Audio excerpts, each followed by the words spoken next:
What's up, everyone? Welcome back to Jared's Books. I'm Jared, and we're here on a Thursday, taking a little break from work. And I wanted to review a book that I think gets passed over. I certainly didn't know about it until I heard about it from Books Are Sick. It's a really good book channel. That guy Nick does an incredible job with his production, his takes on books and literature. It's a really awesome channel. Definitely recommend you checking it out. But he mentions that one of his favorite books is Stoner by John Williams, and I'd put it off for a while. There was some other stuff I wanted to read, but I really wanted to read something more classical, like a good piece of American classical literature. And that's exactly what you'll get with Stoner by John Williams. It was published in 1965, and the research that I did on it's greatly overlooked for quite a while. And I picked it up, started reading it, and this book absolutely blew me away. This book is a masterpiece of American literature. It's it's so good. It's so good. I can't recommend it enough. What you're gonna get is you're gonna follow Bill or William Stoner. He's just a it's just a normal guy. It's the story of a normal guy's life. He was a Missouri farm boy whose dad found out about an agriculture program at the University of Missouri and paid the money to have his son go to university to learn more about agriculture so that he could help on the farm. While at the university, William falls in love with literature. Not just with literature, though. He falls in love with literature, what the university means to him, what the idea of a university uh, is. It explores some of that, and he doesn't go back home. Then it just follows him throughout his life. He gets married unhappily. They have a daughter that becomes estranged from him.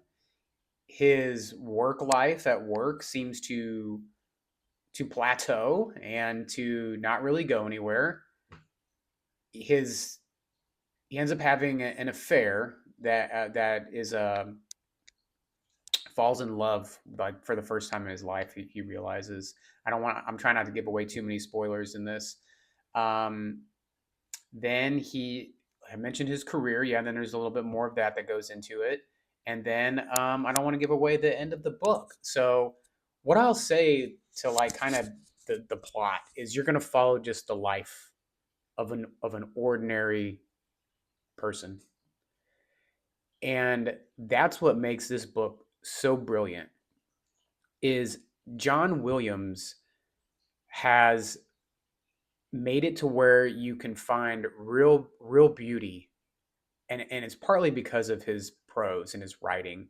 There's not a lot of dialogue in this book, so if you're looking for something fast, this is definitely not it. This is a slow read. This is a more challenging read, but the prose, the description, the insight, the intellect that goes into some of these themes that John Williams explores in this book is absolutely amazing. It was moving, emotionally moving at a couple parts of the book towards the end, and when he was having his fair, you start feeling emotion toward it's incredible. And I guess the overall theme of this book and its simplicity is to how William Stoner maintains dignity in the face of defeats and really just an average life.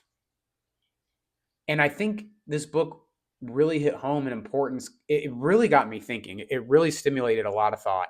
So if you're looking for a book that does that and you're looking to be motivated or you're looking to get more introspective into things, I definitely recommend it.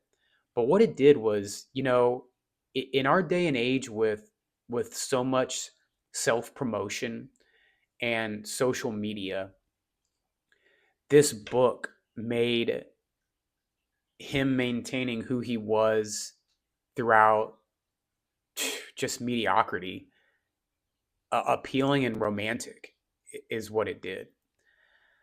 John Williams explores a number of themes in this book while going through his life: duty, compassion, um, love, and the gap between your aspirations and dreams and reality.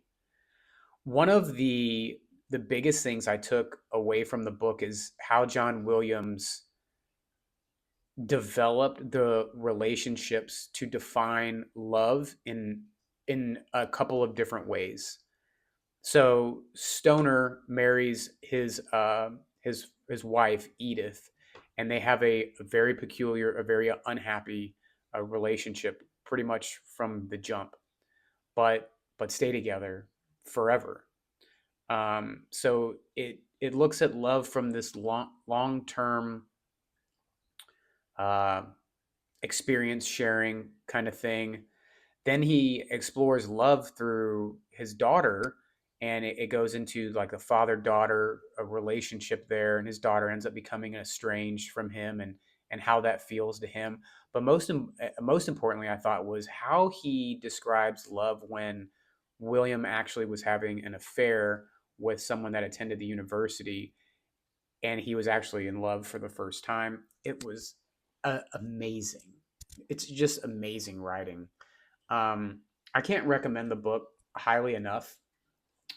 I It looks like a small book, but that's because of this stupid paperback version. After reading this, whoever published this, and it doesn't list it on here, and formatted this version that you can find on Amazon, do not buy this version. It sucks. Look at the how they put the font. They crammed it in there like it was there's not even real spacing. It's like a crunched in PDF format. It just does the beautiful writing such a disservice in this format. There is I think a 20th anniversary or 30th, I can't remember which one, edition that's out there in a hardback. I would recommend buying that. I'm going to buy it just so I have it in my collection. You can even see on the back that they actually like go off of the spine and don't even whoever did this should be fined, because you did a disservice to an incredible book. But it's not a short read. So even though it looks like it in this format, it's not. It's and it's like I said, it's you're gonna want to take your time. It's very introspective. Um, it's a difficult read, but it's not too much. I can't recommend it enough. This book is easily now in my top 10 of favorite books of all time. Um, I don't know if it would break top 5, but it's going to be damn close. It's one of the greatest things I've ever read. I can't recommend it enough. Scale of 1 to 10, I'm going to go ahead and rank this a 9.5. It's wonderful, wonderful, wonderful, wonderful piece. If you enjoy prose, if you enjoy introspectiveness, if you enjoy how a writer can paint how they see certain things that deal with the human condition, you're really going to enjoy it. That's why I love John Steinbeck so much, is because I feel like I'm understanding how John Steinbeck sees the world when he goes into his prose. And with John Williams, I got the same thing about duty to your country, love, compassion, and being yourself. It was great. I was emotionally moved, like I said, twice reading this book. I had a hard time finishing it. It was just great. I can't recommend it enough. 9.5. Please check it out. It's incredible. So where do we go from there? Um, I have been having some pretty good breakthroughs on the novel I've been working on for over a year. I'm getting very close. I think I should be done with it by October. So that's moving along and feeling pretty refreshed that I'm bridging the gap and we're getting close. It's moving. October. I should be done by October. But what to read next? So, like, I did some sci fi with Blake Crouch's Dark Matter, and then I went to classic American literature with John Williams Stoner. I bought Red Rising, so I have it. It's on the shelf over there. I read a couple pages of it. Seems very new age, sci-fi, but it gets a lot of really good reviews. So I'm thinking about reading Red Rising.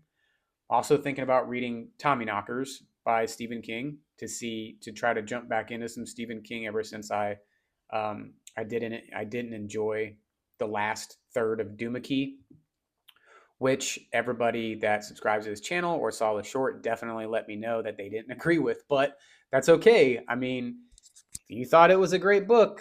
I don't know what to tell you because it wasn't. It wasn't even one. It wasn't one of his best, and the last third of the book was not good.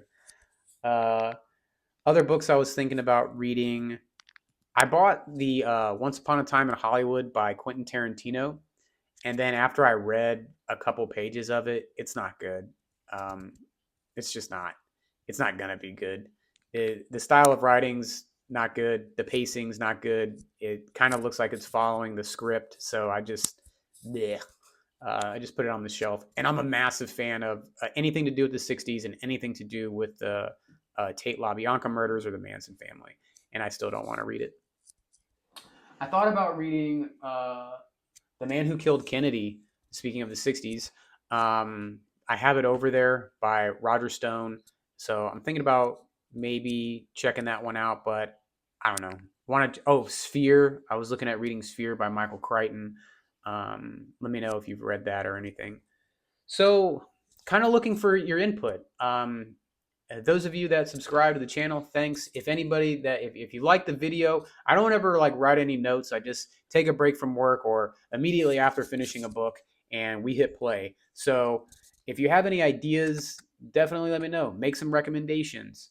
But if you guys are looking for something to change kind of how you look at your normal life, it's just a normal life of a guy. But it's so much more than that. I can't. If I've recommended any books on this channel so far out of all the videos I've made, I would say 11/22/63 by Stephen King is a must read and one of his best works, and it's just great. And I would say John Williams Stoner. You have to read. If you read a lot and you consider yourself someone who appreciates good literature, you're definitely gonna have to check it out. Let me know your thoughts. Like, comment, subscribe, share the video with other people that like books, and yeah, shoot me some comments.